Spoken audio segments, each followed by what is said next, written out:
And we left off with a really intense conversation about the second fortification of the pyramids. So maybe you can pick up where we left off with where it goes into the third. The War Galaxy scouts and the first invasion force capture Earth. Earth sentience has no defenses. It doesn't even know what war is. So they're kicked off. Mm-hmm. Some are kept as captures. The dark guys bring in their initial technological things, refortify Earth on a technological level, and then look at these pyramids and go, we win here. They don't even know how to fight. So they refortified the astral grid and made a second layer of pyramids, and that layer would be to create a barrier between who can incarnate here and who can't. Okay. That's what they did. Earth was teleported so that the forces of light that wanted to get their planet back, they knew eventually would get their gear, their stuff in order, teleported into a vacant spot in the universe. Earth was heavily hurt by this teleportation.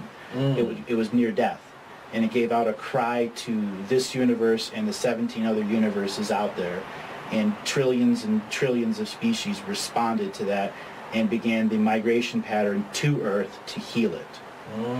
The dark guys had about 35, 45 million years equivalent, but Earth's time changes, so it really, you can't equate it. They had time where nothing was able to invade them and no one knew where they were at, and they were able to mass incarnate troops, train them, technologicalize them, and use the womb chakras of Earth to create DNA systems for warfare. They then spread out in a rapid succession and captured thousands of planets and made a layer of rings of domination and control, which they were going to move Earth into the center of, and as their domination and control spread, they would move Earth again and again and again and keep advancing the front. Earth was not in a condition to be teleported, but they still went out and started capturing.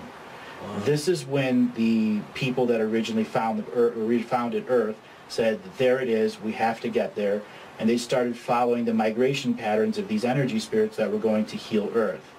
And they were able to get in and get back into the system underneath this new grid of incarnation and incarnate within the forces of darkness to create a revolution within inside them. Because that's the same thing the dark forces did when they incarnated back. It's always been to get the breeding patterns of there so that the consciousness of a collective over here can bond with the Earth collectiveness and use Earth for its original purpose. So Earth was recaptured, but domination and control had been given to tens of thousands of planets by the time they recaptured it. The light recaptured the planet and went to go refortify the energy systems there, and then Earth rejected everyone and said, I need to heal on my own, and then teleported herself into a brand new undisclosed location where both forces started to look for it again.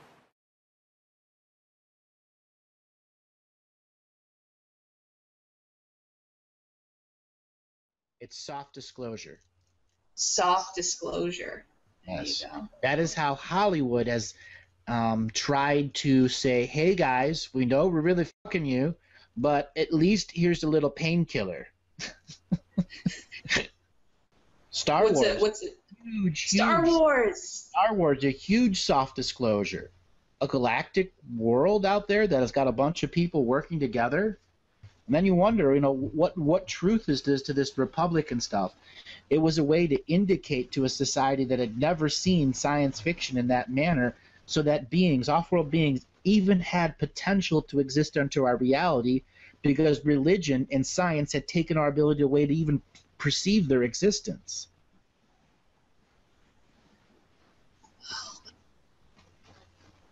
And then what about people who feel a lot of affinity with things like Jedi and the Force? Like, is that kind of a callback to our personal power, tapping into our own power? That's our ancient Lemurian and ancient Atlantean days, in which we would be fifth and sixth dimensional expression beings manifest in a DNA skin suit that was similar to this, but we had shape-changing abilities. We could be whatever shape for whatever density of reality we needed, and we would go there, and if we were in a Jedi expression, in that metaphor, we were going there to do very positive, to instill sovereignty into other places, to stop other apex predators from preying on fresh worlds that were just awakening to their universal awareness. Because as free will came into the universe, universal beings and galactic beings and different beings suddenly said, I can do whatever, and there are no more rules that were in the non-free will. I can do anything until something comes and stops me. And finally, a bunch of free will worlds came together and formed an alliance. And this alliance had different machinations in different places. And for a while it existed in this part of the universe, and then went completely to freed this part of the universe, went to this part and migrated here and there. Wherever domination control was popping up, there were these organizations of education, of sovereignty, so worlds could fortify their own world to prevent their reality from easily being outbreeded.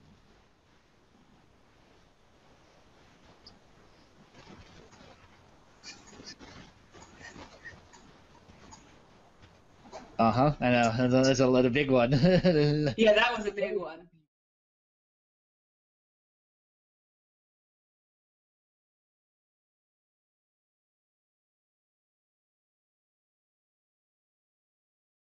These original thousands of beings that came through the first pyramid set, they were all from different galaxies, and they were all from this galaxy. Okay. But they had ultimately immigrated from another universe, or from another universe to another galaxy to get there. They were summoned from the 17 universes. Were all given a call to come there, and whatever they could bring there resource-wise so that that project could succeed. Okay.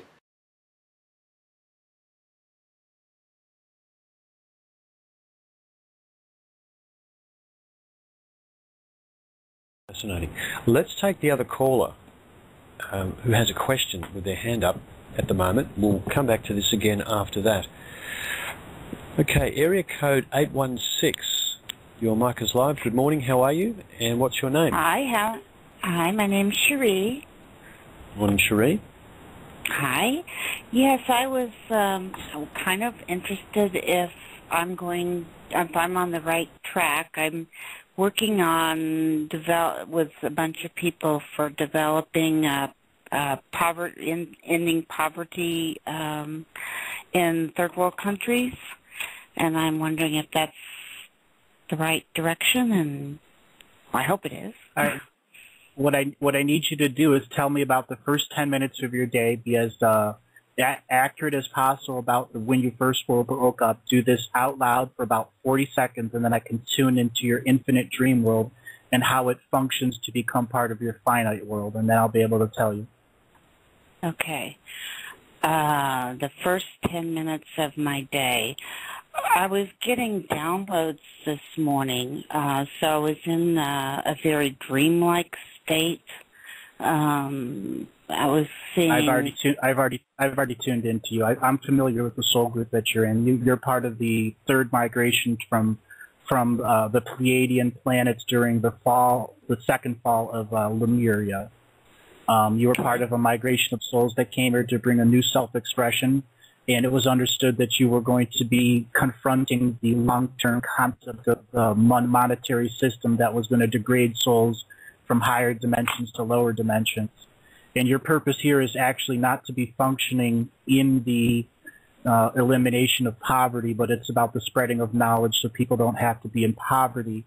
And that comes through empowering people with wisdom and knowledge, as well as teaching them that there's a layer of truth to every person that's in service. So whatever service you choose, there's a spiritual purpose behind it, and the spiritual purpose is reflected of your incarnations that you lived life in. You've been a healer many past lives. One of the first past lives that comes up is South America, Lake Titicaca, I'm going to say 1660s. And at that point in time, you were a plant medicine healer, and that would know where the very sacred plants would exist, and you would gather them, and then you return them to a place that you would grind them up and use them as sacred medicine. And that's something you should be doing this lifetime on an even more higher basis, where you should be identifying plants and understanding that there's a truth in Mother Nature, and that truth in Mother Nature is what you could teach people that are in poverty. Okay. All right. And I'm on the right track then? Oh. Yes and no. You're only on the right track until you perceive that there's a shift in your paradigm. And the shift in your paradigm is truly about reclaiming your free will and understanding that part of the path you've been following has been given to you by your mother and father. Even if you don't understand it, it comes on a subconscious level.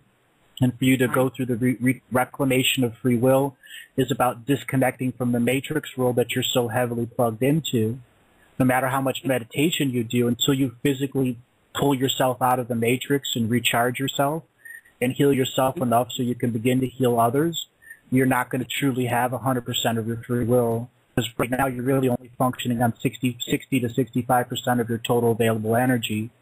And you have a serious amount of soul contracts that have fine print in them related to your mother, father, as well as to the love relationships you've had over the years. And this fine print wasn't in your contract before you came into this world.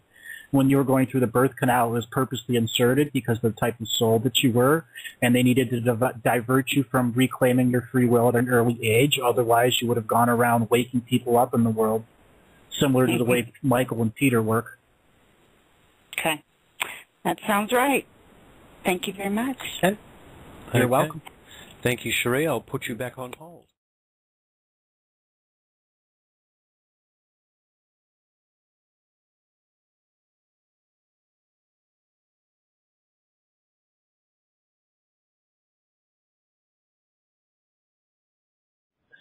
Okay. The first thing that I sense from you is there's been a long journey that's come to an end. But on that journey, you broke your foot and you had to mend it and stop this is the metaphorical. On the way, you stopped and broke your foot and you had to meet a series of people. And those people were helping you find something. And that ultimately is about the vision quest that's in your heart now. There is a spirit bundle that's been laid upon your side where you sleep. The spirit bundle is by the spirits that come to visit you. Inside that bundle is a piece of corn seeds, like ancient corn seeds, like the brown seeds. And next to that are some beans that have been dried and some squash seeds. So it's saying that there is an ancient medicine gardener within you. There is also a piece of oak bark, and there is a piece of pine bark. So what this is represented is the person that was before you was connected to the ways of the plant shaman, the tree shaman, who would speak to the trees and understand their words. The very vision quest of your heart right now is to seek the nature of Mother Earth so you may understand her wisdom and her volume.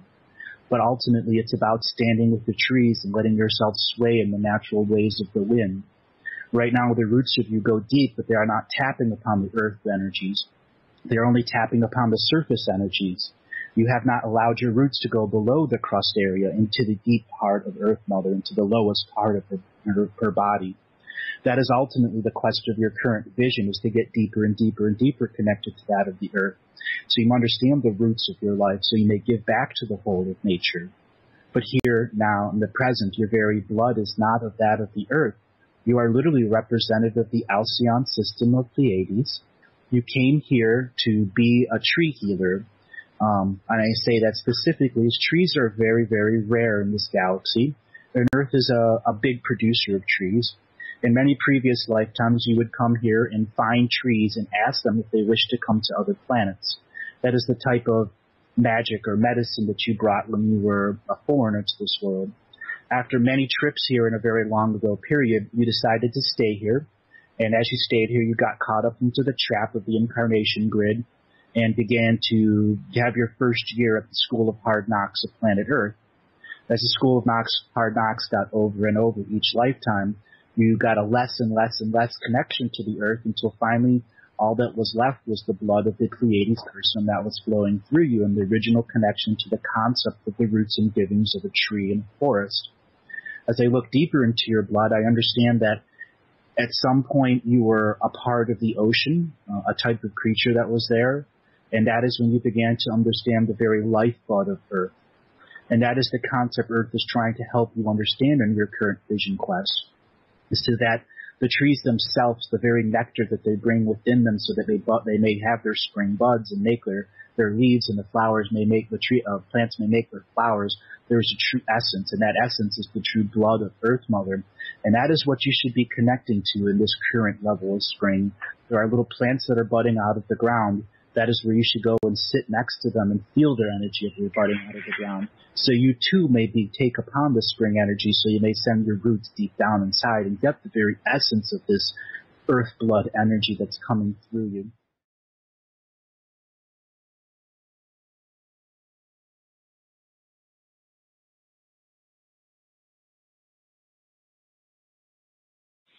All right, I've tuned into your energies, and honestly, that dream right there is trying to enforce a different habit pattern in you.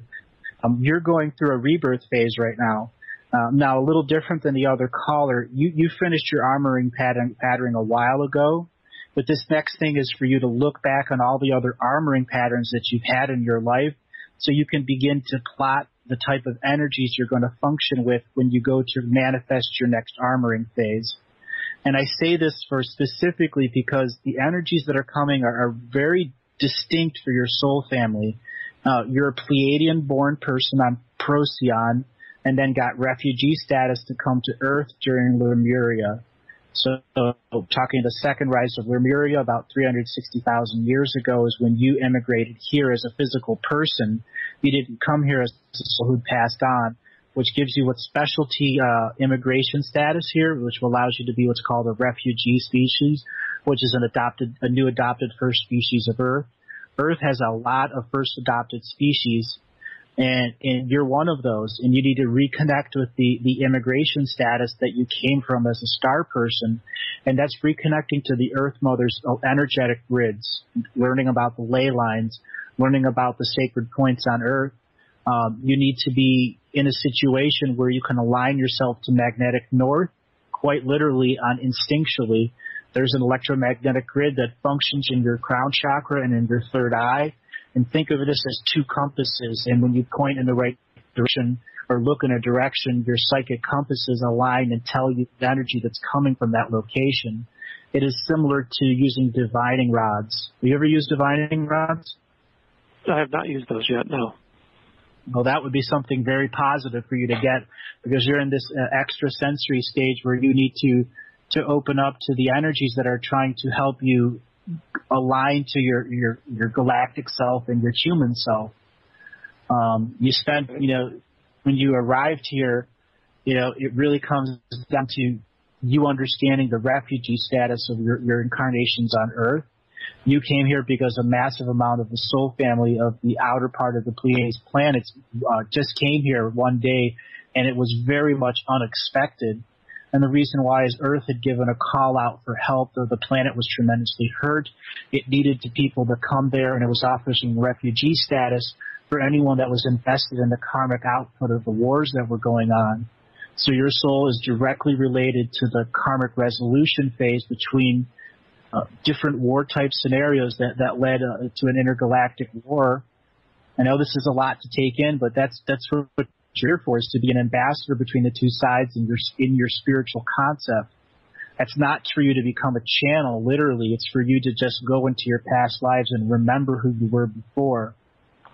Past life regression would be absolutely perfect for you at this growth phase. It would give you something to chart with, so as you're going to literally upgrade your human design. Okay, great.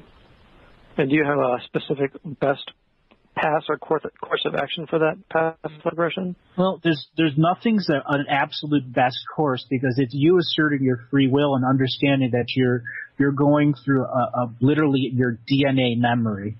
And your DNA memory is what you're trying to activate. So you need to have positive visualization of your double helix DNA in the color of red, spiraling up all of your chakras and coming out your crown chakra, and then have a reverse spinning twin double helix of white energy that's going down on the reverse process and then connects to your root chakra. That will complete the light body activation. And for anyone out there, they can try that for themselves when they connect their root chakra to their crown chakra's light body. You literally complete your energy, your part of your soul family contract, and that allows you to function in a higher state of energy as long as you keep empowering that stage. And you'll learn that the more you empower, the more literally psychic you become, the more sensitive you become, the more you're capable of manifesting things in your lifetime. Because the Earth itself is already in the high vibration energy part of the galaxy now. It's the dense part. And you'll be able to connect to that high energy from the galactic part by simply tuning into the Earth grid, getting out there and allowing your natural scent to just guide you through places. Get out there and hike with no destination. Allow that inner sense to align to you. There are all sorts of devices that can help tune that too, from pendulums to dowsing rods to, depending on how creative you want to get. Oh, great. I did just get a pendulum. That's wonderful. Okay. Learning that. One of my co-hosts on my Tuesday night show is Jay Perrin. He's a 7-ray reader. You can read the books by Alice Bailey, the colored books, and they're a tremendous psychic upload for people. Wonderful.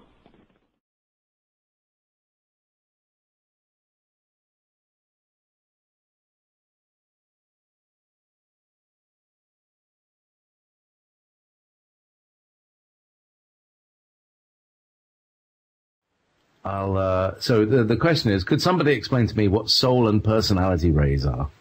So if I'll explain it from my perspective, and Andrew, if you'd like to come in later and describe other aspects of this. But as far as the teachings on the 7 rays are concerned, which is the thing that I talk about, we have what are known as vehicles, and they're a bit like the Russian dolls thing. And we have our physical body, which is the most dense, and then beyond that we have the astral body or emotional body, which is less dense than the physical body, but exists in the same place.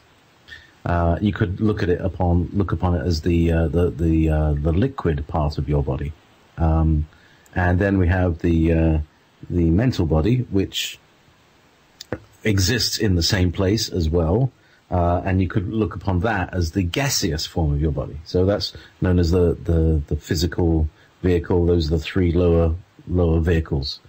Inside that is the indwelling personality, which is the kind of controller of that, and that usually rotates around the throat center. Then we have the heart center, or the soul body. Now we're starting to get more and more non-local, because the soul exists on a high mental plane outside of time and space, and if it's outside of time and space, it's outside of location. It is a group entity, and so people talk about looking for their soulmate. That's a bit of a misnomer, really, because you got hundreds of thousands, if not millions, of soulmates, all people from the same soul energy family, and so we then have the great collective entity, which we call the monad, of which there are 3 of Ray 1, Ray 2, and Ray 3. Ray 1 is basically people who are fulfilling the energy of truth and of will. So these are people who are bringing the new initiation onto this planet. Bringing new ideas, cutting through whistleblowers. All those people, they tend to have the Ray 1 monad. Ray 2 monads generate the general human group that exists here. So that's like the biggest part of the distribution of that. So there's multi-squillions of Ray 2 monads, and then the Ray 3 monads are essentially, they're kind of left over from an ancient universe, and those are the people that we call the powers that be, or the archons, or the or the minions of those. And so that's the groups that are involved in terms of the highest thing, or the oversoul, or the group collective soul. anyway, so these energies manifest through the soul ray and the soul group, and then into the personality ray. So people with different soul, the same soul ray and different personality rays, you could say they're from the same soul family, and that manifests in different ways, different flavors of energy as that manifests through the personality. When I read someone, I read those top three numbers, and that gives an indication of the tendencies of that person. And well, it's been remarkably accurate, and I surprise myself when I do these readings, how accurate I'm being. So from there, what's your perspective on those energies, Andrew? Very similar. My semantics are a little different. A soul starts off as an energetic vibration that comes from the infinite creator, and the infinite creator is always, how do I put this, giving spark to concept. And the concept of free will is what brings souls into this universe. Other universes have other rules, other sparks, other concepts. But the ones that are in this universe, not all of them originated in this universe. Some of them kind of travel around to the other ones. The ones that are original to this universe fall under your basic 7 rays teaching, and the vast majority of the descriptions fit them to a T, until you have crossbreeding where one soul and another soul will have met for a certain period of time and then created a spark flame which creates an offspring of the two. That's how souls can procreate beyond the prime creator. The prime creator gave souls the ability to create themselves because the prime creator was separating himself from a macro to a micro world.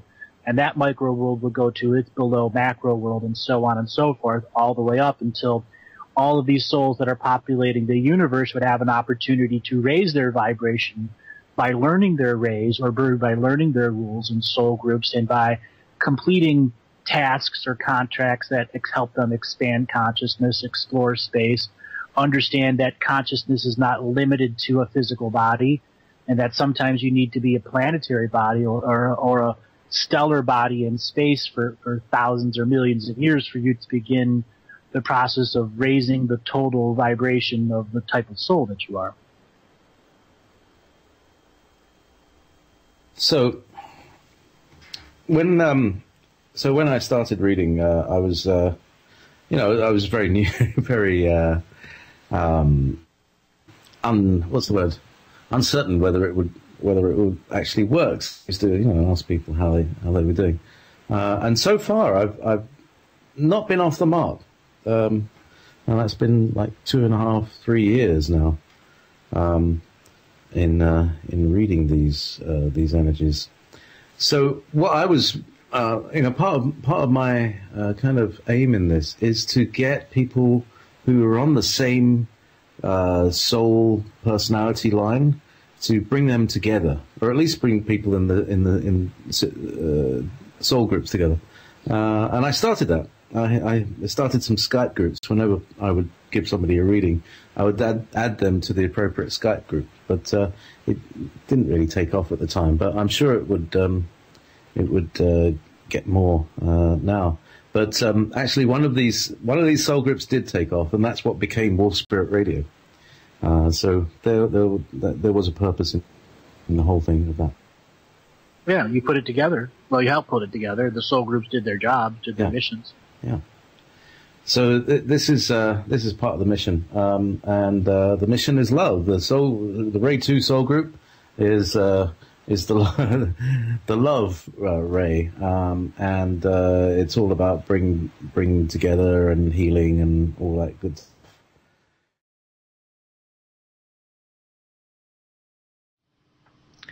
He's got the tapestry volumes.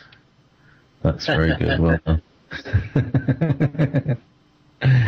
Yes, do go to wowwowwow.7rays.info and you can download for free Tapestry of the Gods, the books, the most expensive books that I ever bought are now available for free on ebooks. It's wonderful. This is the internet.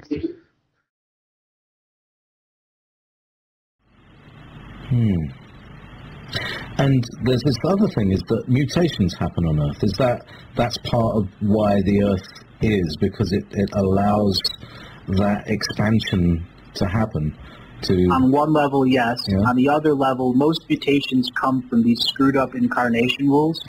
You have spirits that are like me and you, who plan 1,000 lifetimes ahead of time to break one specific rule, so that in the next lifetime we get to remember a lot more things when we come out of the birth canal.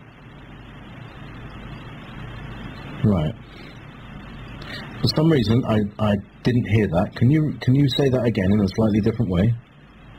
Okay. There are spirits who plan their lifetimes 1,000 lifetimes ahead. And what that is for is so that they can break a specific incarnation rule, so that when they come to the next lifetime, they remember more things instead of coming out a complete slate from the birth canal. Right. So does that mean, because my mind went off when you said break the incarnation rule, I was thinking, is that like what Jesus did when he said, okay, kill me, I'll come back, kind of thing? Yeah? Yes, and it's specific. Example, in yours, it was so that you can come through as a very much a ray reader, but on a different scale that's been seen in this society for thousands of years. Really? Oh yeah. You're just beginning to scratch the abilities of your ray readings. Ray readings are done on many, many other planets. If there was an alien from Alcyon sitting in front of you, you would be able to give him a ray reading, and he'd understand everything you were telling him. And you wouldn't even need to speak his language. That's how common that is on other planets. All right. But, that's why you don't find many ray readers on the internet, is it? Right. Because, you see, the thing is, that when I started this, the reason I started listening to Rebecca Jernigan's show, I had a bad relationship. I wanted to get away. So I found internet radio talk shows, and then I found myself on Camelot, and then Rebecca's, and then but I've been looking for somebody to teach me more about the rays, and I found zilch, no one, and I thought that's very strange. How come? This is the key knowledge, the thing that holds everything together. All the different disciplines of astrology and numerology and all these things are concentrated in the understanding of the vibrations that translate to these ray numbers. And it's, right. They're just tags. They're just, because people argue about colors, and for right reasons, because there's lots of different frequency octaves of colors that people talk about. People argue about musical notes, because you've got 432, 440, all this stuff. So just saying ray 1, ray 2, ray 3 gives you a completely neutral, non-emotional, triggering way of talking about people in a way that prevents people being triggered and not listening anymore. Right, you're not coloring it with dogma. That's right. Just the ray reading. No dogma. My karma ran over my dogma. So, right. So that's how I got here. So, you planned by being a ray reader on a grand galactic scale in previous lifetimes. So you did so much good that when you came here to be through a set of crazy incarnation rules, you looked at the incarnation rules and said, I see you, all of your rays, and you just did the lifetime chess move to have all of the experiences that you needed to have, and once you completed them, you're here now with all of those ray skills intact. You may not fully remember all of the lifetimes, but all of the skills are intact from your own planet. Which is? Alcyon. Alcyon. Very interesting. Those people who know me personally will know that I've carried a painting around with me. It's not a painting. It's a picture. So 3 feet by 2 feet. Picture of the Pleiades. I had a motorcycle accident on the Seven Sisters Road.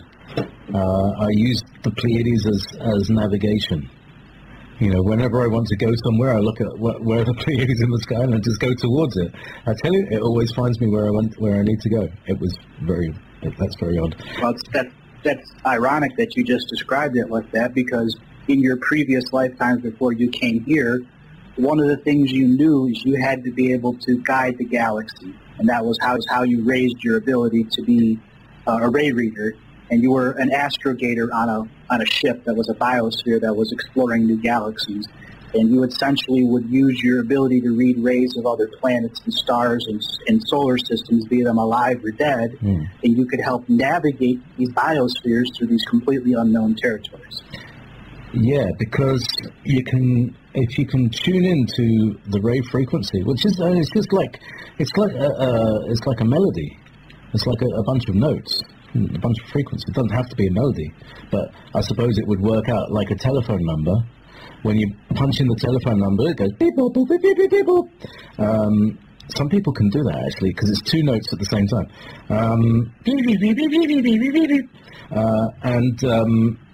That if you can find out the frequency of different things or those ray numbers, you can literally, because everything has it. It's a part of the nature of everything that it's made of frequencies, because we're in a holographic universe, and we'll talk about that. Yeah, and so you get into different frequencies, and that makes your frequency, and that's how you can tune into something, and that's exactly what a telephone number is. Yep. Yeah. And as I was saying, as you began to master this ray ability in your other lifetimes, in some of these lifetimes you'd lived 10, 15,000 years as a ray reader the entire time. Okay? But as a ray reader, you were also exploring other galaxies, other universes, because there was all vibration. Yeah. And as you became aware of the battle on Earth, you and another soul group said, all right, let's plan this battle. Well, we know the bad guys are going to do this, and they're going to drip it out to the very end and use everything in their book to screw up the incarnation rules. What can we do to plan ahead of them, like a massive ninth-dimensional chess master game? That's what I did. That's what you did. That's what Dave at Wolf Spirit Radio did, and a number of the other hosts that are here.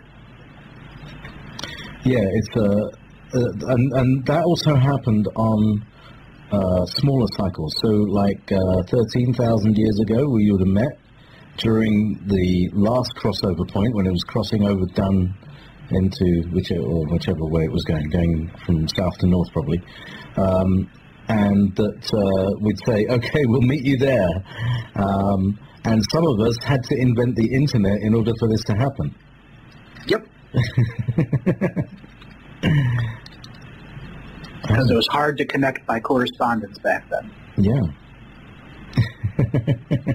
We didn't have emails and mobile phones, so yeah, we had to invent all of this communication stuff, because that's the only way that I would have found them.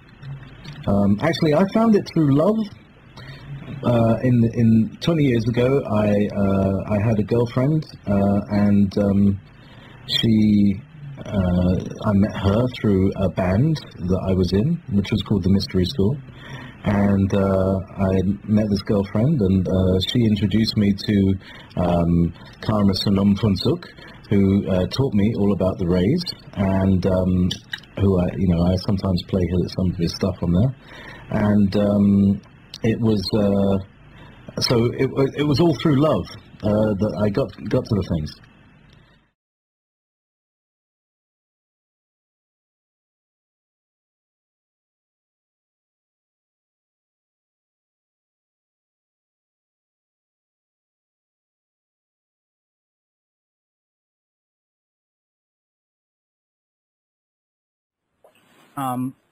Right away I come to the Great Smoking Mirror in you. And this is a time in your life, the Great Smoking Mirror is a marker in the Akashic Records. It's like a marker stone that people that read it can understand that this was a time of great expansion of consciousness. And you were inducted into this concept of the Great Smoking Mirror. And this is a Mayan concept from Chichen Itza. Actually, that's where you were centered your life. And you were part of the Green Jaguar clan. And this is like the fourth or fifth time that I've had a Green Jaguar clan come up. And what they are is feminine healers. And they go from city to city to city, teaching women how to go back to a natural birth. as well as to psychically understand the child that's coming into the woman, as well as being able to read the family lineage, as well as the soul contracts that the children have before they come in. So they're extremely powerful. Some are healers, some are potion makers, but for your purpose, you would go around and look for the youngest girls that had the most powerful talent, and you would select them for a very special school, and this special school was about making the Seven Sisters. And have you ever heard the term Seven Sisters? No. Well, the term the Seven Sisters is what was created when people made a marking in time saying we've expanded consciously and the forces of domination and control had no ability but to let us exist for a short period of time.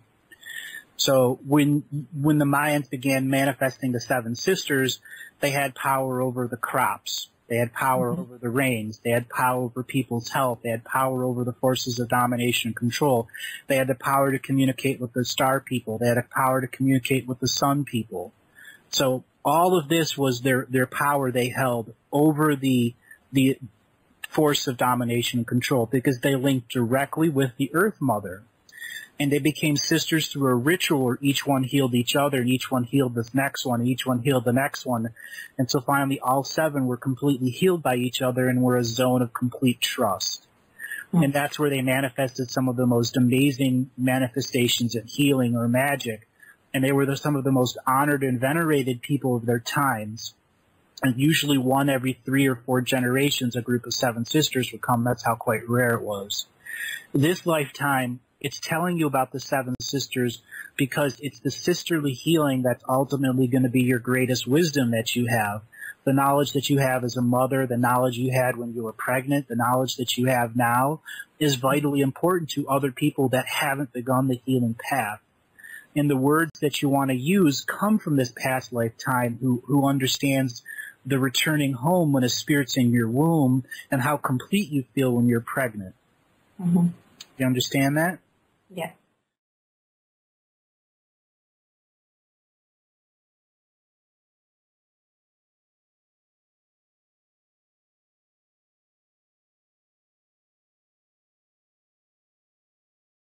Your name and where you're calling from? Cindy Gabriel. I'm calling you from Texas. Hi, Cindy Gabriel from Texas. How can I help you today? Well, I'm one of the 100 people you mentioned earlier that asked for a private reading, and so I just sent you my Skype address to connect it with the correct email address. Okay. That's the way you're going to be able to connect with me, right, for a reading? Yes. A lot of people sent me a Skype name that didn't have their actual name that lined up with the email they sent me. Okay, I connected that when I heard you say that at the beginning of your show. I'm kind of calling you for several questions. I listened to you when you were with Mike and Peter, and I'm curious to know if I'm with my right soul family, if I'm on the most perfect path for myself. You know, what do I need to do to claim all my power? And those are more of the essential questions I have, and there's just another one that I'm questioning, kind of this convergence that's happening all around me on a business level. Okay. And those are my areas. What I need you to do is tell me about your first 10 minutes of your day. Be as descriptive as possible when you first woke up. Tell me if you dreamed the night before, that night, and give me about this 45, 50 seconds out loud. When I first woke up, I listened to all the noises, the people's voices around me. Everyone was awake in the house. And I got up because my son came in to talk to me about he was troubled with how short his hair was cut the day before. All right, I've tuned into you. You don't need to go any further. Your energies are very unique. The soul family that you're in you are in the right soul family, to answer the first question. But your soul family has been hamstringed by fine print contract that goes several dozen generations back, where you're linked to a French family lineage that has a family crest. And this family crest is the ultimate lineage blocker for you. Do you have any knowledge of a French lineage on your mother's side? No, I don't. I've not researched anything on my mother's side as far as ancestry. Well, it would be a very good idea for you to go on Ancestry.com and invest an hour or two in it. Right away, this family crest that comes forward is a lion and a sword, a cross sword on the other side, and this is indicating you were part of the organizations, that, not the Templars, but that were going to fight inside the Holy Lands and defend Israel. And that right there means your warrior side of the family was tied up into the entire drama of that situation. And that is what's hampered your actual soul family from expanding the true illumination. You are called Jin'ak, and Jin'ak are a subspecies of Arcturian. The Arcturians split into two species for a while, and just because they were expanding their consciousness, they decided to split into two species. And the Jin'ak found their own planet a very, very, very far distance away from the Arcturian homeworld. And they set up their own colony, they set up their own homeworld, they connected to the sacred feminine of that world. And after a while, the species began to thin out because the Arcturians wanted to reunite themselves. But the Arcturians always kept a door open. If somebody wanted to take a few lifetimes off, they could go to the Jin'ak homeworld. And the whole purpose of the Jin'ak homeworld was to connect to people that are musicians. Are you a musician this life? No, but my children are. My son is specifically. Okay. Anyone else in your family a musician? No. No, just your son. Yeah. Okay. Well, you should be a musician this lifetime, quite literally, because the Jin'ak homeworld is a place for musicians to come and expand their consciousness evolution through sound and through music. They are tremendous healers of sound and vibration. The Jin'ak homeworld also has a direct relation to the Lemurian time, similar to the other caller. You would regularly come to this world in a migration pattern as a physical being and do healings here with song. And you are related to the Seven Sisters who are the singers and healers. The Seven Sisters is a spiritual organization as well as a physical organization of healers that existed from the Pleiades, but spread out in concept among many, many other worlds because they were looking for the best healers that could use their auditory singing voice as well as their musical instruments to literally generate a positive vibration within the soul family so that they can break negative incarnation patterns.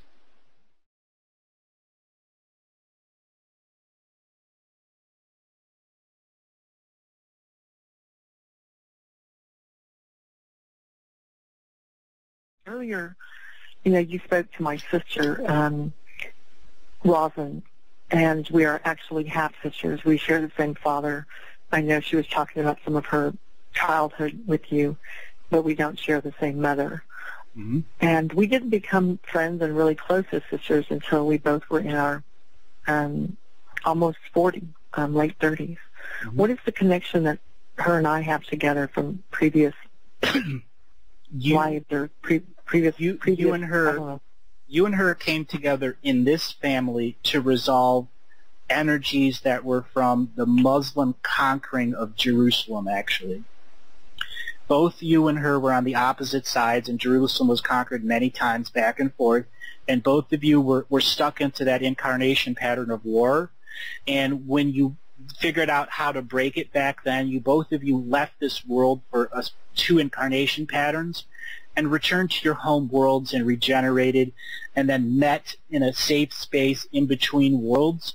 And you figured out a way so the two of you could plan your life separate of each other, and yet would come together deep in the future and resolve, and you would have resolved many of the negative karmic patterns that you were forced into at a younger part of your soul age. In this lifetime, you came together at a later age in the same concept because you both had to go through your own learning of this time, but had a similar foundation, and the foundation being, the family you grew up in. And now as you two come together, your purpose coming together is to be ceremonial sisters, quite literally, where the two of you can lead ceremonies for other women of sacred feminine energy and empower the healers to come forward, to give an opportunity for the voice of women to stand up and claim their free will over the bigotry of man.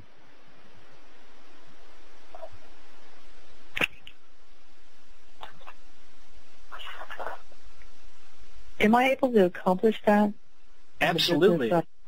Absolutely, you can. You have to give yourself. You have to give yourself the space, the desire, the energy to succeed, just as you would succeed in business. You have to apply all the knowledge you learn from business to this other source for its whole purpose of empowering women to come forward. So there's a big group of people saying, no, we reject bigotry.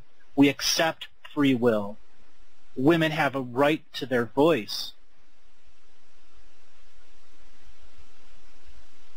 That's what you and your sisters should be doing, quite literally.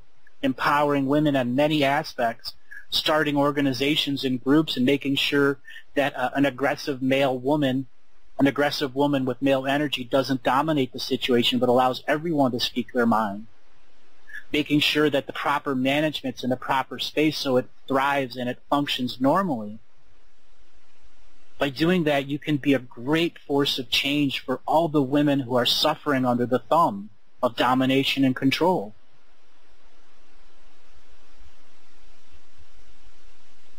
I know that's a lot for you to take in, but you're a very powerful soul and you know it. It's just time that you applied yourself to the concept of freedom for all womankind.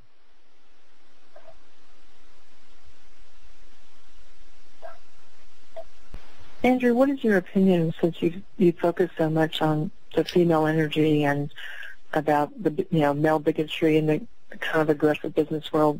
It seemed like you mentioned women are very repressed and dominated, but how do you feel about what your connection is as far as the same gender or opposite genders? I personally am connected to have interest in female energy, but in women. And so physically I'm attracted to women over men. Okay. Is that me? Is that me looking for that female energy all the time? It is, but also how might I put this? When the homeworld you come from is very specific about bonding women and men into chemistry musical groups. You're part of the Seven Sisters, which means that you put a sisterhood of musicians together who incarnate in the same life pattern over and over again. So all of their incarnation patterns are representative of the same seven sisters incarnating at the same time with similar contracts to become powerful healing musicians. So for you, you're bonded to that female energy because that's what you're looking for, the other seven sisters. And as for me, I've spent many lifetimes as a woman, many, and many lifetimes as a man, and many lifetimes as just an energy being with no sex. When I accepted the Galactic Historian responsibility, I had to find a neutral perspective, the sacred neutral perspective, where all sentient life is equal, including the sexes are absolutely equal. It each has a separate purpose as part of the synchronicity of creation. And when I see the womankind of this world, I see how the domination and control has affected them on a soul contract level, which has truly limited their entire incarnation pattern.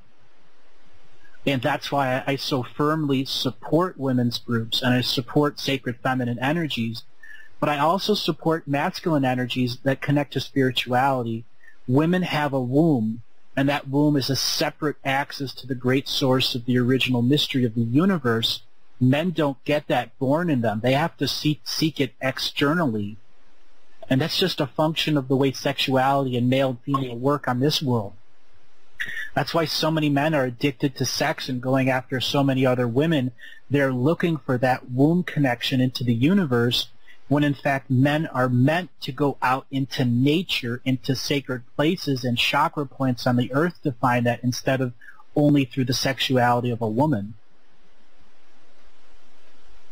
And when we come to that, go ahead, sorry. Well, it was just a question about, are all of us meant to experience what people refer to as a really strong other connective soul, connective chemistry? Maybe people use the word, soulmate, but are we all meant to have that strong connectivity to another soul? Yes, actually, and that comes from your soul family. But so many people get born into a family that doesn't have all of their soul family a part of it.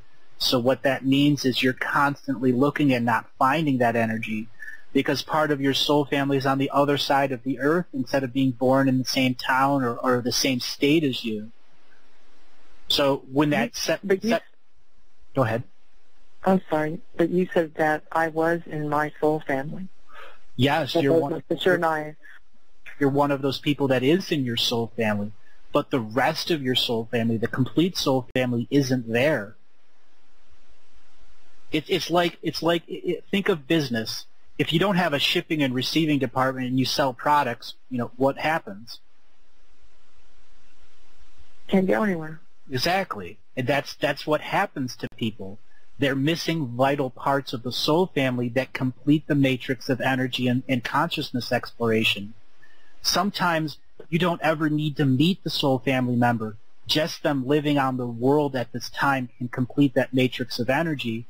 Or other times, to resolve the soul family karma or the soul family lessons, they just have to be near you, just a partner for one brief moment. And we don't get that in this world because we're so separated on a massive scale.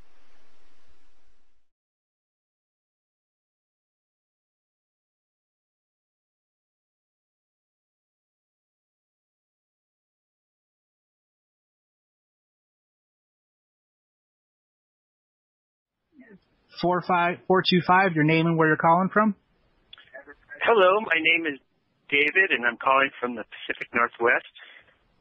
Hi, David from Pacific Northwest. How can I help you today? Oh, I just thought it'd be interesting to get some thoughts on a dream and some subsequent dreams that I've had recently. I made a rod, I made up my own little ritual, and made a rod and sanded it for hours and hours and meditated while I sanded it, mounted a crystal on the end. Then the night after I made it, I had a dream where I was in a room with probably 3 or 4 people, and one of our should say humans, because one of them didn't look humanoid. And anyway, I was showing my rod to these individuals, and I held the crystal tip against another stone that was in my dream, and things became very electric. I mean, I felt the energy everywhere, just buzzing. And then all the human type people in the room could not speak after that. It was just like speech paralysis. I was trying to speak and words weren't coming out. But the creature that was like humanoid but not human could they speak. I don't remember what he was saying, or they were saying, but they were chatting up the storm. So in the rest of that dream, I woke up feeling like, boy, I couldn't express myself, or it was like speech paralysis. Well, a few nights later, I had another dream where I was just in a situation, just a normal type situation, and nobody could speak. And then last night, again, I had a dream where I was trying to talk to somebody and I couldn't speak again. I was just wondering what your interpretation of that was. I've got a couple layers of interpretation here. My first question for you is are you aware of conscious alien contact?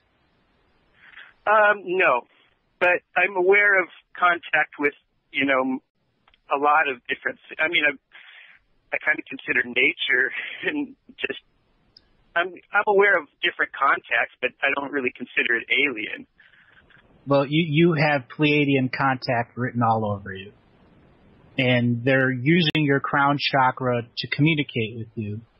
And when I've experienced an unable to talk in your dreams situation before, and what they're doing is trying to set up a vibratory level within you so that you awaken your lucid dreams and begin to talk to them. They're trying not to negatively influence you in any way, shape, or form. What they're trying to get you to do is lucid dream with them so they can begin the communication process with you. You're clearly linked to them in a soul family. So this is a soul family that's trying to communicate to you. And they can't do it in the physical life because the physical you hasn't had the vibratory adjustment in the dream world yet. So, I mean, as I tune into their energies, the soul mother, Nishmaya Hikaya, very powerful woman, and she's been your soul mother for a very long time. And when you decided to take this job here on Earth during the time of change, she was very worried. So worried to the point that she left the Pleiadian homeworld and became part of the defense force that's around Earth right now. As did many other soul mothers and soul fathers. They're on the planet ships right now waiting for us to waken up and understand the migration that's going on. So when the fact that the voices are being taken away, it's so that you concentrate on a different vibratory tone and understand that this level of dream communication is really only 30% of your power. There's so much of your lifetime that they've tried to get in and communicate with you, but you have all these detours that are around you right now on an energy body. And then some of these detours are coming from concepts that you've learned from other people, and you're not owning your own soul truth. You understand what I'm saying? Yes, I do. Okay? Owning your soul truth isn't easy. I'm going to tell you that. It's a long process of going through all of the things that it applies to. And when I look at you, I see a complete Akashic record story. I don't see redactions. And there are times that people literally have whole swaths of information redacted out of their Akashic record, so people that are negative can't come in there and read who you are and understand your soul contracts. So deep down inside, your soul knows that by showing all of your soul contracts in this type of world, it makes you very vulnerable. But it gives you an advantage over other people that you're unaware of, because right away the people that are part of your extended soul family from the Pleiadians know who you are, know your true power, and do whatever they can to teach you so that you own your power in such a way that you no longer need others to tell you all of the things that you're doing. I mean, you could be functioning on a soul level and a physical level, deeply connected, and put out volumes of information that could help people change, but that ultimately you would have to change yourself before those messages can come through. Yeah, I've always felt that, well, I shouldn't say always, but lately I've felt that the last few years that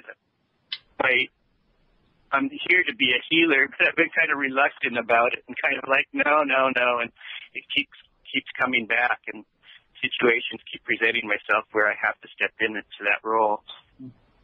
Well, you should be the healer this lifetime. That's what you're meant here to do. With the psychic communication from your soul family, well, you'll really allow you to heal soul sick people. That's what you're here for.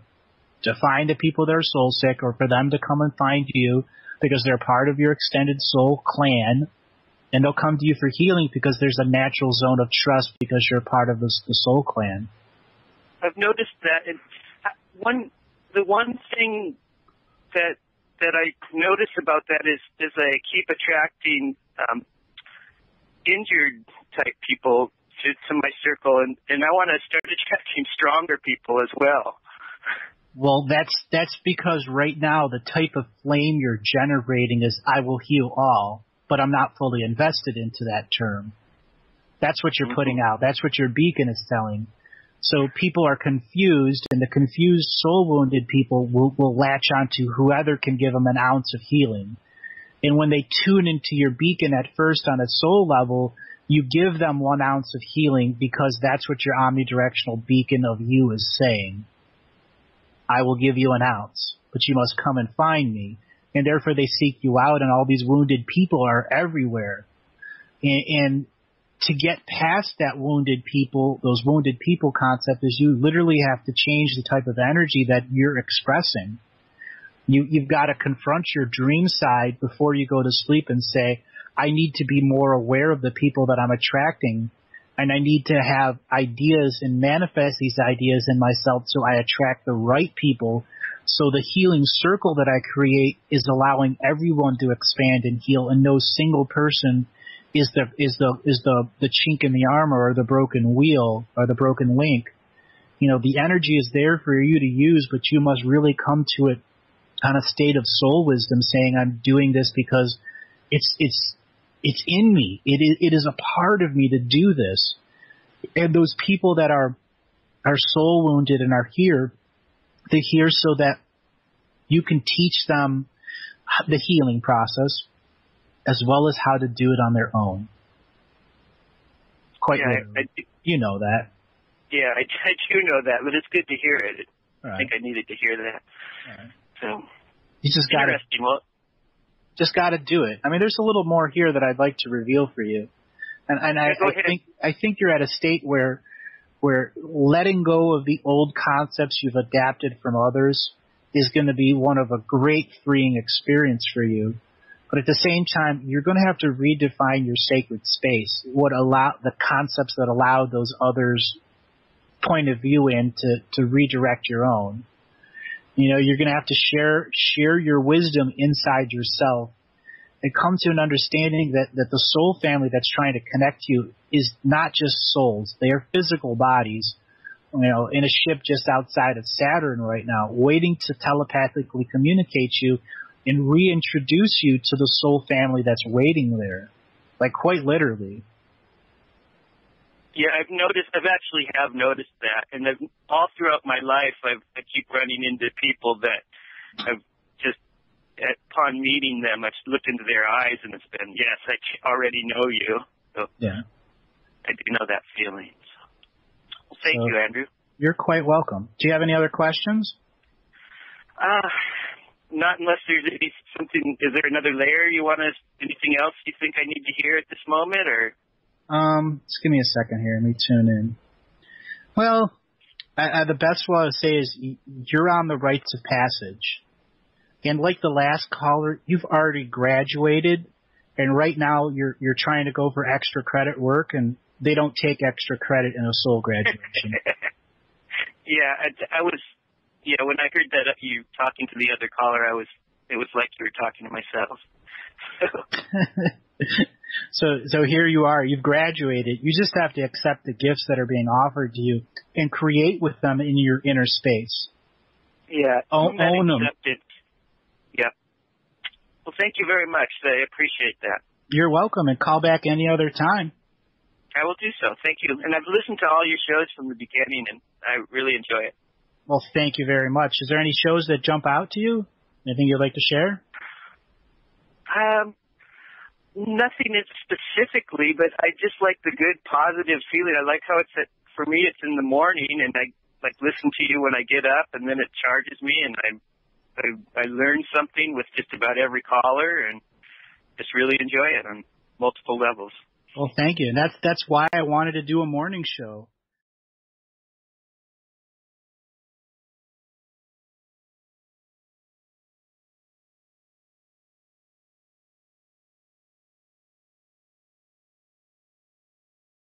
What's your next question? Okay, so I am a person that has experienced, intense mental illness requiring hospitalization, medicine, God complexes, like kind of all that jazz.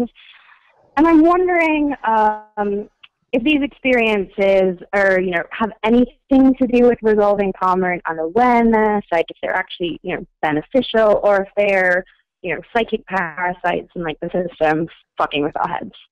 I'm really glad you asked that question. I'm really, really glad you asked that question. It shows how evolved your soul is because you could ask that question. And the first answer I'm going to give you might be a little hard to take. You came into the School of Hard Knocks, and the School of Hard Knocks has not been treating you well because you have a specific Pleiadian light body, photonic light body, that made it into a different, a non-Pleiadian incarnation grid. You dressed up in camouflage. The Arcanic grid let you through. And as soon as you became a baby, you connected to other indigos and crystal Pleiadians and were able to give them a guideway around the Archon group and direct incarnate. So as long as you're alive, your soul, your dreaming body, is facilitating people to come into this world as indigos and crystals in a specific soul migration pattern. So they have been hammering you at every layer so that you shut down, go to sleep, and go into conformity. Okay. This is a side note. It wasn't one of my questions, but I definitely feel, I live in Chicago, outside of Chicago. I definitely feel like I dream in the sacred geometry system, so I don't I still would want to continue, you know, doing that work that I'm doing, and I guess I'm doing it already, so it's not a problem that I'm trapped in the system. What is a problem? I mean, one man's pleasure is another man's pain.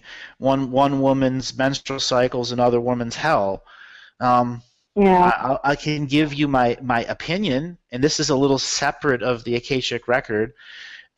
You're at a point of your soul evolution that if you took a third of what you've already learned about the world and translated it to who you are in the now, whether it was spoken word, poetry, music, you would have a pretty big following pretty quick because of the soul codes that you asked, particularly the Pleiadian soul codes. That means you're linked to a Pleiadian 7 sister group. That means within your immediate soul family is a group of very powerful souls that are called 7 sisters, from the 7 sisters of Pleiades, each from the North Pole of the different Pleiadian planets, who can become oracles, a living, breathing connection to the universal source, not the galactic source. And they do this through song, through meditation, through sign language, through all sorts of methods. What this means is you can temporarily be an oracle energy so that the other Pleiadian 7 sisters can go through their awakening process, because they have been heavily hammered and suppressed as soon as they were identified in the sacred geometry system as a broken soul, broken contract soul. So that means you could have intense moments of clairvoyance, clairessence, or even doing something what I'm doing. It's about the endurance of what you can do to clear your field, you know, after witnessing a dense subject that was a big teaching that may have something to do with, you know, war, hate, and violence, but ultimately whatever you were in communication with, whether it's the Akashic record, the Akashic soul family record, or the light body frequency was teaching you a lesson in that now moment. How do you process it? How do you let go of the density? How do you stay neutral with the information? Those are skill set stuff. And in the years that you've gone through all of your experiences of depression, regression, obsession, the different medications, you have learned an endurance game of how to stay alive and how to stay you when you're on or you're off the medicine. And that ultimately is going to be your challenge.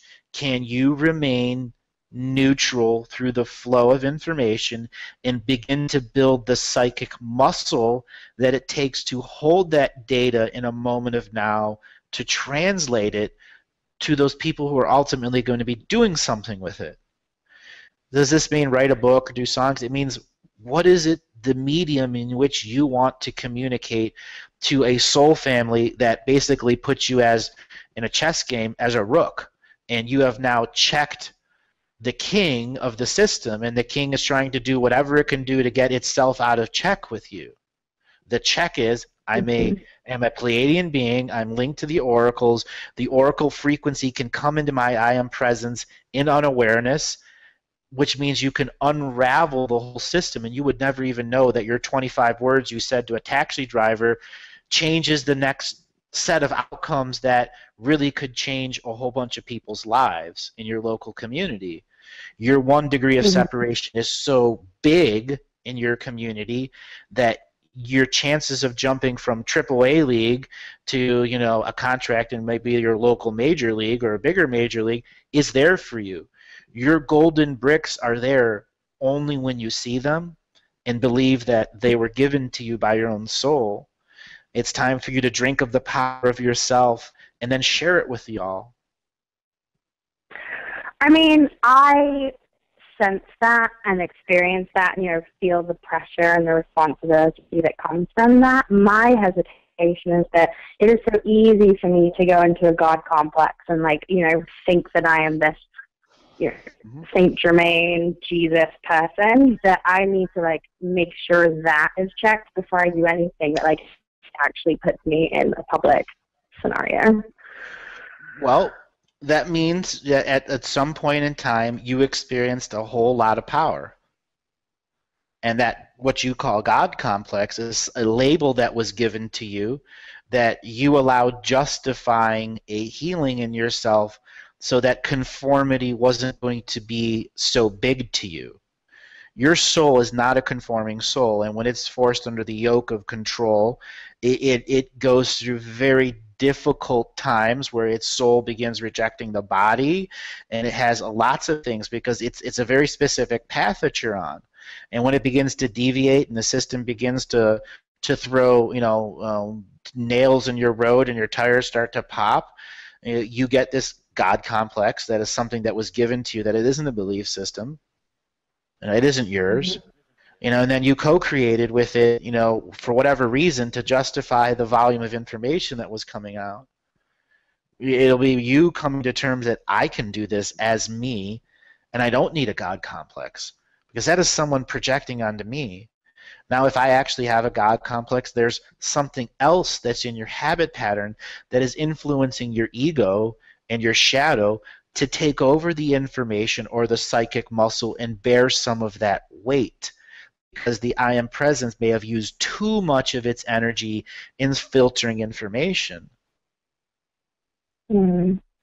See, you need to be able to set up a ritual of filters that allows yourself, think of it like a series of water filters that on the different spiritual dimensions that you set up with prayer and set up with ceremony and ritual, so that when a layer of information comes to you, that you don't just go, I got it all, and poop it out, and that's it. You need to allow the process of the body so to go through the frequency and vibration changes. Ceremonial life, what does that mean to you? You have to give it that structure. It need not have any religion behind it other than your own personal belief. But once it gets that structure, the entities or your other selves that are working with you have a structure to work with. And then they begin to say, all right, it's not good to come to you when you're taking your morning crap. How about after breakfast? Where you can set up the frequency like 20 minutes after breakfast on my way to work, we'll take a quick question. On my way home, or I'll stop at this park twice a month, and I'll give myself 1 hour of no time, 1 hour of spirit, so that I acknowledge that and that steam valve. And as we do this more and more frequently, more and more stuff that's waiting to be processed can be processed, so the whole new layers of those streams of information can be interpreted, processed, created, co-created, procreated with, until there's a language, whether it's written word or song or whatever, art, clay, food. It is your artistic expression in what you're putting forth. Okay, that is honestly the most helpful thing I've ever heard, because my struggle is like, how do you go from being kind of a beginner to being a spiritual person, and you're trying to make everything spiritual? But like, what I'm taking from what you said is that if I just create like a time in a day to allow things to come in, then from there I can build and go on. So I actually feel like for the first time I have a beginning and a path and a tool. So thank you. You're welcome.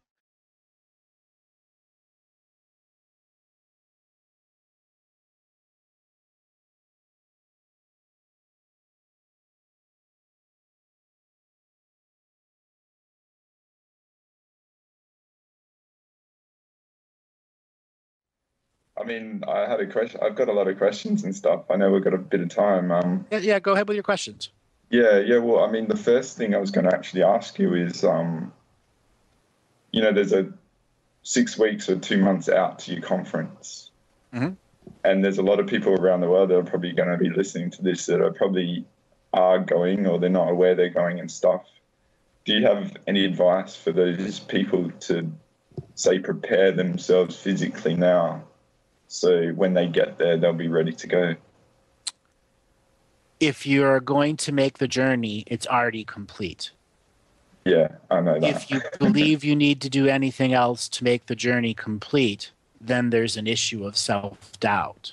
Okay. And so for all those people that want to go to the event, every effort has been made for you, for people to go. It was a matter of, can you manifest in your own reality the spirit power it takes to create a journey that is going to be a culmination in a learning event. Is my seminar any different than anyone else's seminar? Any more powerful or less powerful, even if it was a Christian seminar? Yeah. The answer is it's in each person's individual belief. Those that are meant to be for this first event in 3 years will be there. But it's still the journey there. And a lot of people are afraid of the journey because it means they will have to go out of their static reality and into a dynamic reality where they may not have programs or energy concepts that are ready to deal with that form of change. And welcome back, everyone. We are continuing our conversation with Andre. Are you there? Yeah, can you hear me? Is it clear now? Yep. That was me being dumb before. I was rubbing my beard as I was talking to you, covering up my mic. You cracked me up. I was in an intellectual moment. I've been in my inner child moment for the last few weeks. So yeah, I've been messing around a bit. So you were talking about coming to the event and what people can do.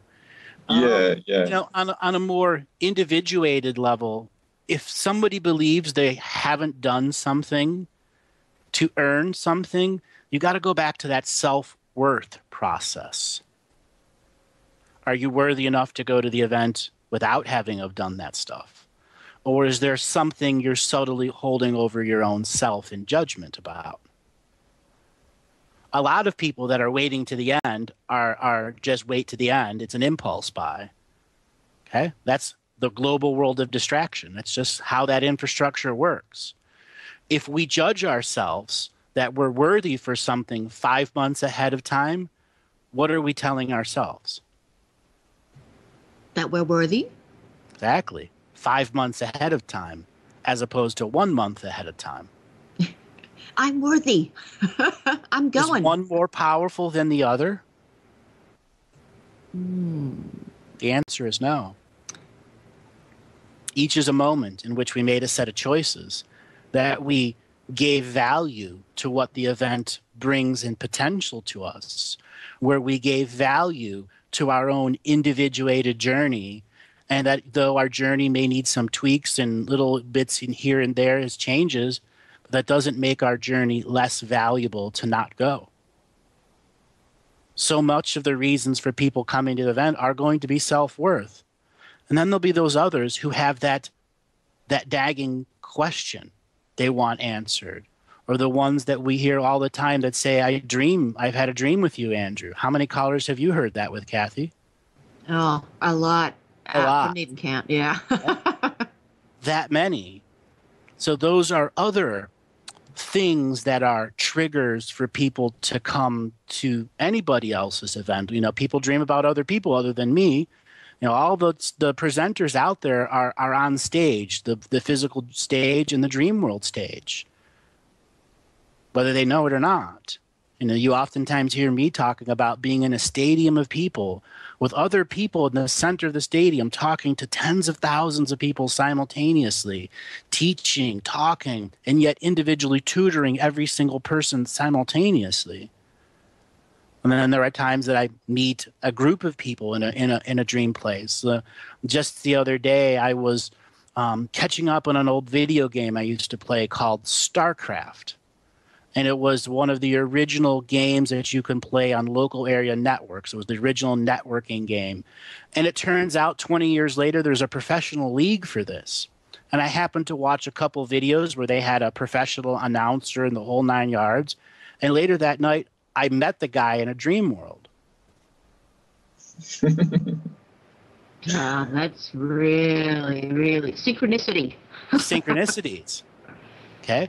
Synchronicities are the other things that drive people. Are they going to come to an event? Is there a group of synchronicities that are right in front of you that says you have to pull out the card and book the tickets and do this right now? Or are we just not seeing them around us? The room could hold 700 people. We scaled it for that. My feeling, mate, was it's reunion time. So yeah, like as soon as you mentioned that, I was actually setting up for a mission, and the mission wasn't really fitting, but I was prepared physically for it. It took me a year to sort of get my body right and stuff, and it was just like I was in a bit of a mess. I was like, man, it's just not happening. It's not happening. All right, I'll just allow it and stuff. And then all of a sudden you mentioned conference, and I was like, bingo. And I was preparing for this like deadline that I wasn't going to conform to, and then all of a sudden I had extra months, and it was like, cool, I can sort of fit it in now. You know what I mean? So yeah. The challenge of planning an event with a no-time person is choosing a date and time.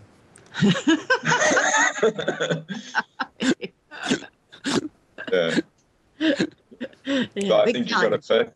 I think you got it perfect. It just feels excellent, mate. Like you're even going to another level and all that sort of stuff. So yeah. Well, there's an evolution, you know, for those that have been around since the beginning. You know, you've heard the varieties of evolution, or when I was bored of talking about one subject or another.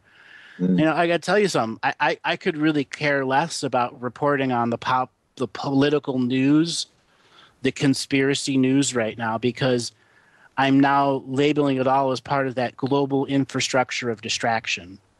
We have come to the point where we can no longer play the game the way the system wants to play the game.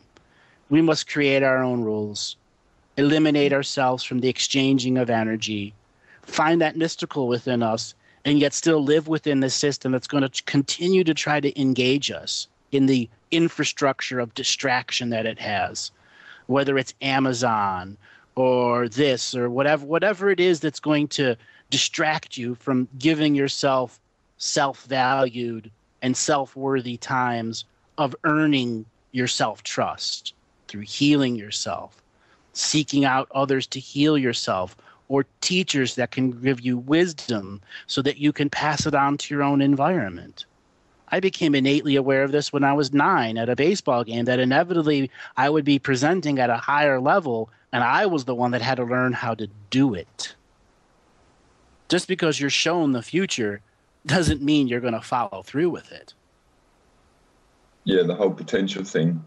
Yeah. Absolutely. Yeah. I've been feeling that out. Yeah. Yeah. We actualize our potentials. So the whole expression of a no-time person giving a date and time, I actualized a date. That's all that I did. In which everything that's dreaming with me must take as a solid point in reality. What is a solid point in reality? It's that floating 0-point frequency of all energy. In the artificial intelligence revocation, it is making a place of all space-time codes. It's like having the first spiritual telephone book. Think of how our world changed when telephones came around. They had to create books for them. You had to get numbers for them. You had to teach people how to use it. That's what we're coming to now. A whole new phone book. It's exciting. If you could call upon a oracle from another world, if you had a 1-900, your Pleiadian oracle phone number, would you call it? If it was available? Yeah. Dial it now. Okay. If you had those numbers available, an infinite amount of numbers of people in an infinite perspective, would you make 10 calls a day? Knowing that person's not going to diss you and not take your phone call. Because we're multidimensional beings. There's always a part to receive us. As long as we don't come in polarity. With charge. With intention behind us to limit expression. People are coming together into an event that's going to take the limits off of expression. Take the limits off of even our language. I'm going to challenge the race amnesia at the highest levels. And for all those that are going to be there live for it, you're going to get to feel it. And for those that will be watching it in video afterwards, you'll feel it too, but you won't have that live experience. The whole point of doing a live event manifested in time was to make it a ritual ceremony of expression of creativity. bringing all the other people that have been connected to the expressive creativity of the last many years that have wanted to come and be a part of it. I've only done a handful of events, and I turn events down left and right. And it's not because I don't believe in the individual people that are running events. It's just not my time then. There were a variety of people that needed their time to say their point of view. And you could even go to the original Galactic history. In some areas, it was so complex, but simple. And there's still people today coming to it and calling it the seminal work of the next level. There's no one else out doing what I do. There's no one else doing readings the way that I do. There's no one else doing the volume and size in which I do, because the very first thing that I put out was to a challenge of all presenters that the race amnesia has a line at 2,600 years. Anything that you think happened beyond 2,600 years is a complete and total fallacy. You will have in your knowingness more ability to know truth than what has been presented in our history books that have only been written by the conquerors and reinterpreted each generation by its fanatics. That's the harshness of our world. And we can take that harshness away by giving ourselves the time to meditate, to observe our DNA helix inside our heart space, and know that's what created us. That's the spiritual technology of incarnation, of birth, of life itself. Consciousness began as a stream of light that entered a spark of an egg and a sperm that came together. And in that unique, infinite moment of a spark, consciousness became a localized event instead of a non-localized, etherical, everywhere, infinite source. And this event is giving birth to a new form of creation, a new form of connectivity, so that everyone can take that home in their own lesson and spread it to the rest of the world. I haven't had one of those eerie silences in a while. I was gonna butt in and say, hey mate, speaking of race amnesia, do you want to go galactic on me now? Sure, I'll go galactic on you now. yeah. I'll just preface this as saying, like, I've actually known Andrew for a long time and I've actually avoided this, but last November, and I mentioned that year of prep, I did a enormous amount of healing, the revocations and all sorts of stuff, and colonics and that, and it sort of prepped me for around November, where I did a healing with my shaman. And first of all, I went with an intent to call back my soul shards, and he actually uses sacred living, young living oils, and he actually used gathering in that healing. And I had a Chinese martial artist, like, past life bleed through that came back, and I picked up the injury from that death. But then the next healing later on, he actually pressed me in my gut, and he told me to smile at myself, and I saw my soul, and that was an enormous thing for me, because it felt like a completion of calling back all my shards, and I saw myself on the soul level, and then it was like, the avoidance with not seeking this out from you, Andrew, was like there was purpose, because I had to do it myself. Like, correct. Yeah, you're right. There was an attitude and an affinity for wanting to do it yourself. Okay? Yeah, develop those muscles. You know what I mean. I'm going to start with some of your galactic history, because your theme, you've got two themes. You get to the apex of your creation and somebody steals it from you or kills you, and then you get to the apex of your creation and you defeat those that are trying to kill you, but the message is unheard because there isn't an infrastructure to spread it. Yeah. Okay, that's the two themes your soul's going back and forth with. So I think one of the more important lifetimes for you to actually truly pay attention to is when you lived on the Pleiadian homeworld of Alcyon, where you were in an expression. You ever heard of the three tenors? Yeah, yeah. So the three male Pavarotti singers, et cetera, you were an equivalent of that on their world, but not in entertainment form. You were able to sing as the tenor in a voice harmony with the actual conscious mind of the planet. So you could be chorus to the planet or lead singer to the planet.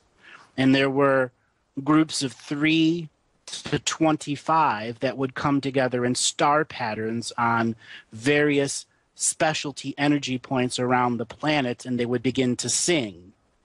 Well, then the planet would then share your song with all other high-frequency beings who are looking to share in a ritual of global chorus, a way to excite global dream time, to bring all species on the surface of the world in a higher form of awareness, no matter what they're doing as they're filling out their daily job, to bring the highness of multidimensional awareness through the power of song, psychic song, telepathic song. You gained in such notoriety and specialty for what you did until you began singing with not one planet, but several dozen planets at a time. To them, you were the greatest superstar of a baritone that was out there. To the highest regards, where there are even monuments on the world to you that created an entire infrastructure for spiritual people to let go of their physical worlds and take the journey on the celestial song path. How's that resonate? Yeah, I mean, I'm feeling it through my body, but it makes sense in this life because a lot of people, they hear my voice, they don't know what it is, and they get triggered by it. So right. whether it's just in the recording and stuff like that. So I've had a chat with you and stuff. It's because they've heard your voice in other soul lives. level, yeah. And some of them weren't Pleiadians. You know, your music was traded amongst worlds. So that's why I'm into DJing as well. Well, so the music, that's the scale. I mean, you're not working with celestial minds and billions of beings simultaneously. You're just working with one dance floor. But I mean, the interest in music, you know, and what it does. The interest in music is because it's the exchange of energy. Yeah. It's a fundamental exchange of energy that, you know, within your own chords, you can create all of the rules that can prevent energy thievery around your songs. That you can create it, make it a consciousness, a collective consciousness creation, as well as a consciousness creation that can stand the legacy of time. That's why you chose music as the fetus, because you knew you could create the legacy. And you came in this lifetime to create a legacy that would be valued, that would be seen and not be stolen. Yeah.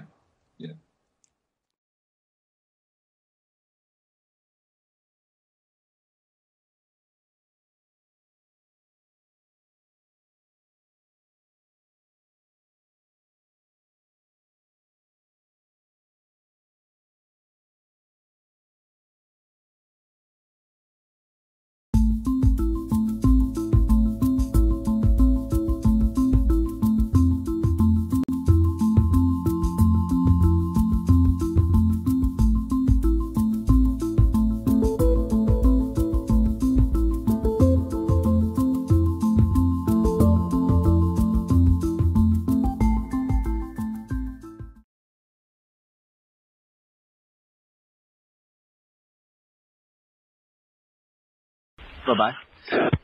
707, your name and where you're calling from? My name's Aria, and I'm calling from Lakeport, California. Hi, Aria from Lakeport, California. How can I help you today? Oh, I woke up this morning, and I had the intuition to start to listen to your show. I've listened to archives before, especially with Bernie Mendez, which I've really enjoyed. And then I got the intuition to call in, and lo and behold, I'm talking to you on the phone. Well, here you are. So what does your intuition want to ask me? Well, in the last couple of days, I've felt a very, very strong shift in my attention and my energy. And since you are king of the Akasha records, it's good to link with you. And I'm looking for some clues as to what I'm tuning into. Okay, so you want some marker stones here that could help you explore. That would be very helpful. Okay, what I want you to do is tell me the first 10 minutes of your day. Be as detailed as possible as soon as you wake up. Combine that into 40 seconds, and I'm going to tune into the hourglass of infinite energy of the asleep to the awake you. So combine it into 40 seconds out loud, and I'll tune into the energies. Okay. As I come into my body, I bring with me the remembrance of the dream world experience I was having, which is something that I practice always.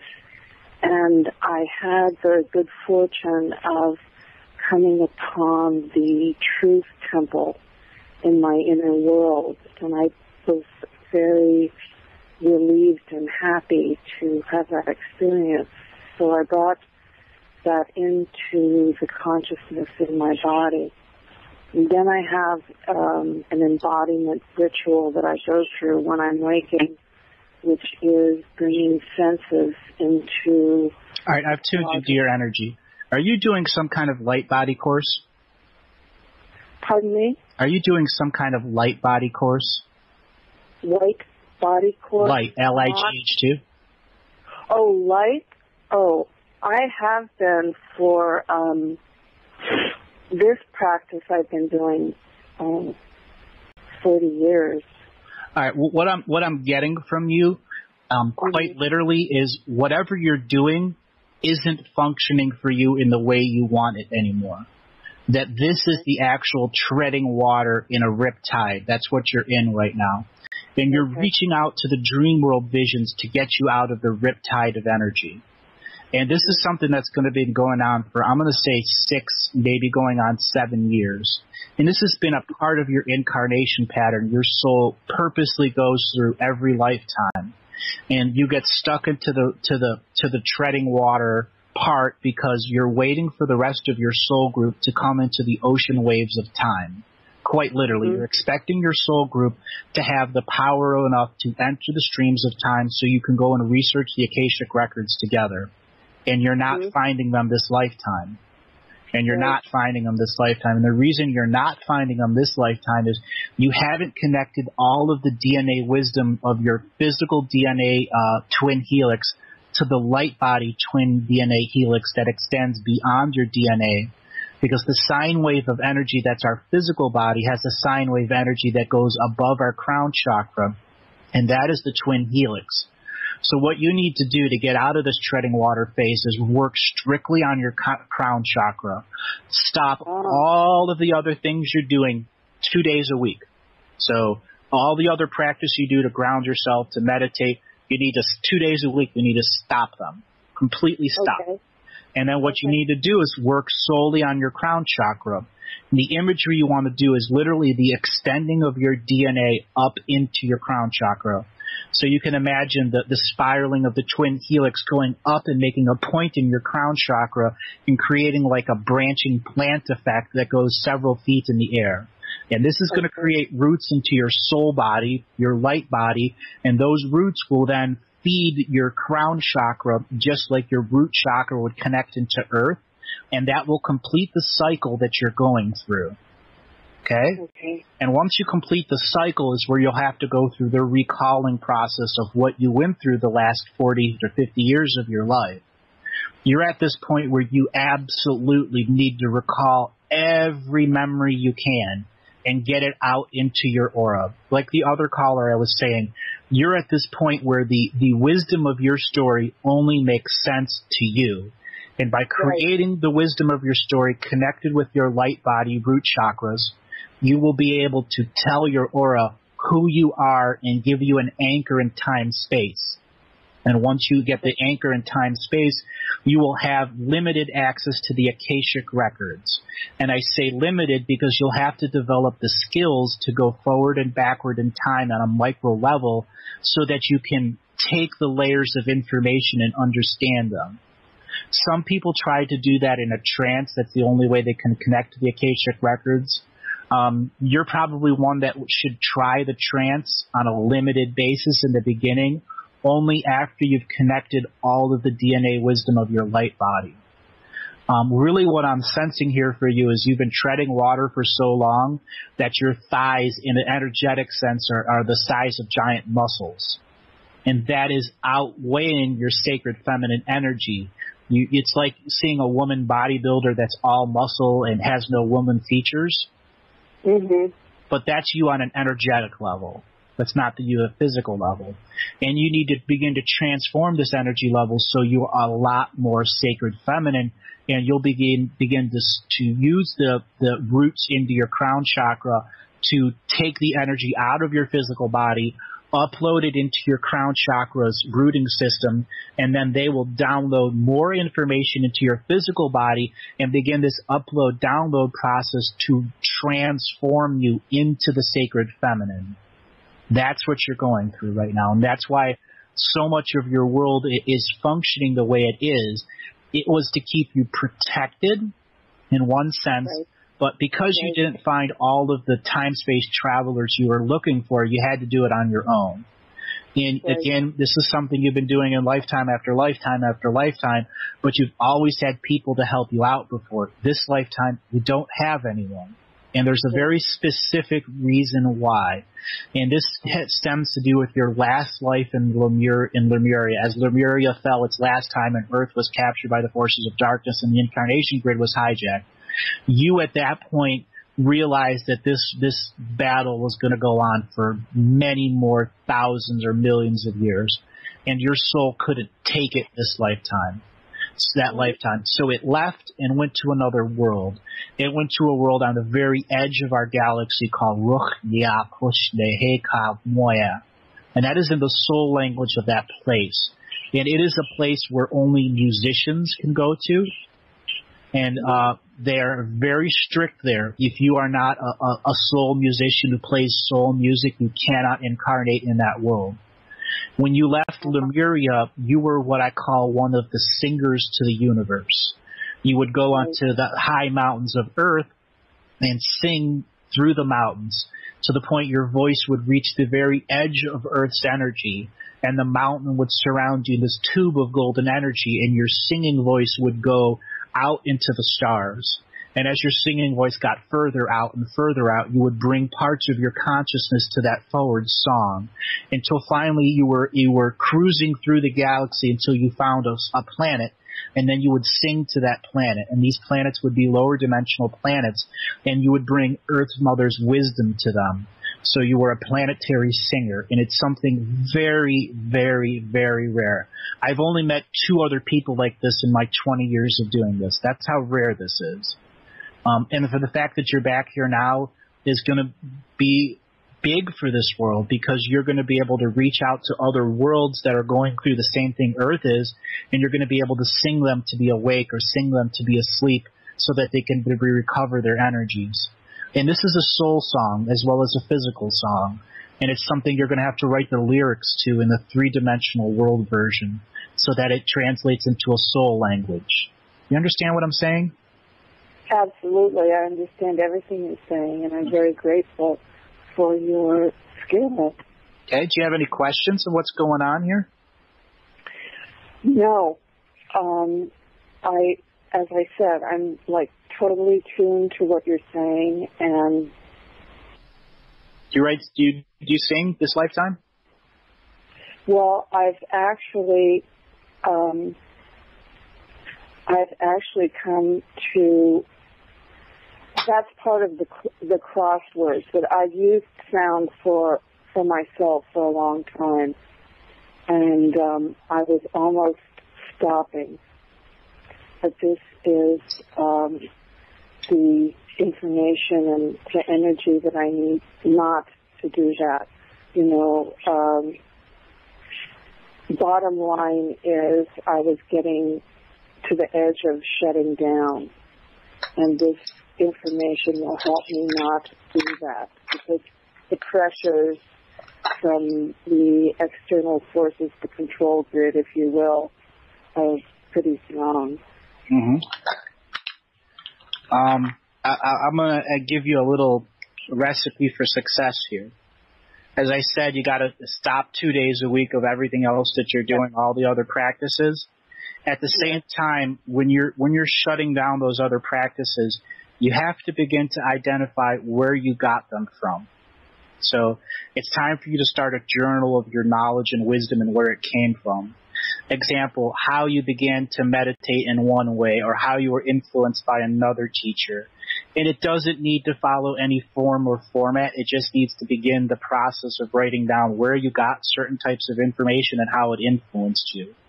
And the reason for that is about understanding that at some point in time, something inserted wisdom into you that was counterproductive to you. And that's why you got stuck and are unable to find the rest of the people. There's a counterintuitive wisdom that puts you on a different riptide of time energy.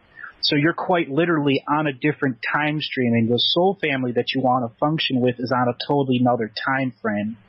And this may be hard for you to take, but at some point in your lifetime, I'm going to tune in, like 1985, 1986, you got pulled out of this time stream, quite literally, and put into another time stream.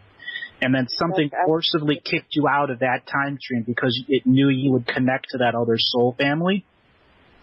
So it appears that the forces of domination and control are trying to play separation games between you and your soul family.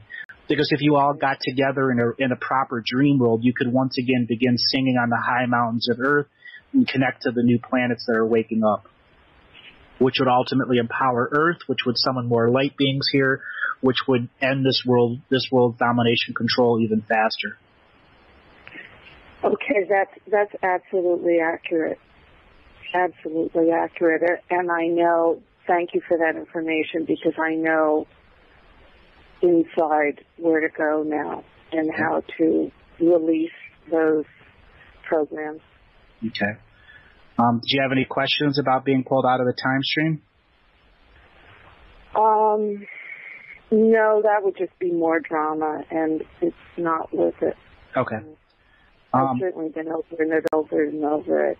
I just have to get the pieces out or allow them to be released. Really. And that'll be about you telling your story to yourself as your own sacred story, because your sacred story in a nonlinear or circular format is ultimately about giving pure free-willed energy to your story. And, I mean, it's not like you need to write a book. You just need to tell it out loud. As many memories as you can draw up. Well, I have stacks of journals. It's already written down, but I never go back and read them. So going back and going through them out loud, reading them out loud, sounds like it will be easy, really. You big time using on computer? Do you know how to use a computer good? Oh, yeah. Oh, yeah. Get them a headset and a microphone and a simple recording program like Audacity or something like that.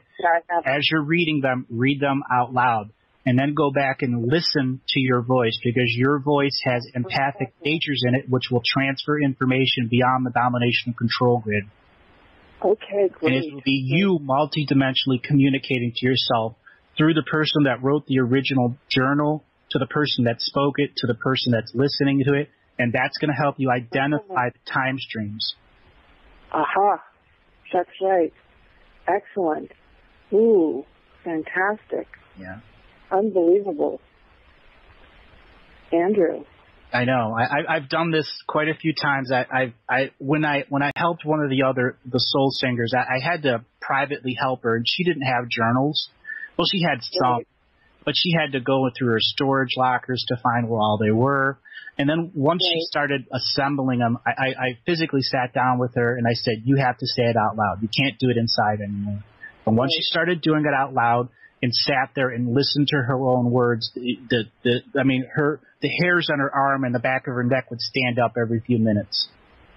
Right. Well, that's happening to me as we're talking. Mm-hmm. You know, it's just been open, but I didn't know that it was okay. I mean, it has. So I think that's where a lot of the control struggle has been, through the allowance of it's okay to do this now. You're right. It is. It's your free will to say yes. And the most... Go ahead. That's what I heard when you were doing the conversation with the previous gentleman, is that free will just was like, oh, you know, it was like, wake up and connect. I really connected with what you were saying. Again, it's having the verbalization of the permission that, yes, this is allowable, because, as you said, it was hijacked and the control, all of that complicated story, which you have so well, but I don't. I can understand parts of it. Mm-hmm. When I see you as your entire being, separate of the domination and control, and a part of the domination and control. I've described this a few times on this show and some other shows. When I read a person, there's a part of me that's a microsecond in the future, a part of me that's a microsecond in the past, and the present me that's communicating with your higher soul in a circular format that goes from your crown to your throat to your heart, resonates in your heart, and then comes back up out of your throat. So everything you tell me comes back to me in a Akashic record format, and I then use my deciphering program that I have taught and been learned how to understand each person's interaction with the Akashic records. Some part of the Akashic records have black spots over it or redactions in it, and because I've lived in every soul family that's a part of this inter-universal drama, I understand the big picture. And the big picture is about understanding the types of soul families they don't want to live on this planet. Because if they live on this planet, they can no longer be in control. Right. I'm here to empower every single one of those soul families to reclaim their free will, reclaim their inherent and substantive rights granted to you by the creator of this universe and the soul of this planet. So all people may experience their free will without affecting the free will of others. Yep. That's what we've got to do. Okay. Do you have any more questions? We've got about 2 minutes left in the show. No. I want to let you go, and I want to thank you. And you've made a tremendous, and are making a tremendous difference. Thank you so much. You are very welcome. And call again if you'd like. Or